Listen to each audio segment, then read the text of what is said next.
বন্ধুরা, গত দুটো এপিসোড নাম্বার 79 এবং এপিসোড নাম্বার 80, এই দুটো এপিসোডে আমরা এরকম একটা ডাটা টেবিলের ওপর পাইভট টেবিলের বিভিন্ন এক্সাম্পল নিয়ে দেখিয়েছিলাম কত রকমের কীভাবে করা যায় না করা যায়, মানে পাইভট টেবিলটা কত রকমভাবে আমাদের কাজে লাগে অ্যানালিসিস করতে। আজকেও এইরকম একটা টেবিলের ওপর দেখাবো, তবে সেটা পাইভট টেবিল নয়, সেটা এক্সেল শিটের যে টেবিল হয়, নর্মাল এক্সেল শিটের টেবিল, তার ওপর। এক্সেল শিটের টেবিলে আমরা যেগুলো দেখব তার আগে এই টেবিল, এই যে একটা বানানো আছে, এই টেবিলটা নিয়ে আমি তোমাদের দেখাবো। তার আগে এক্সেল শিটের টেবিল বলতে কি বোঝায় সেটা একবার এখানে দেখে নিই।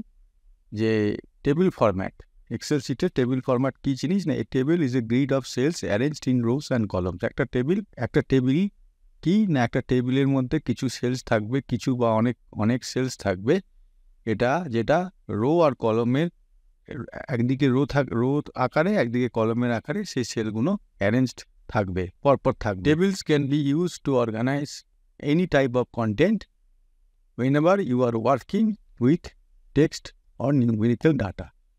টেবিল যা খুশি নিয়ে হতে পারে,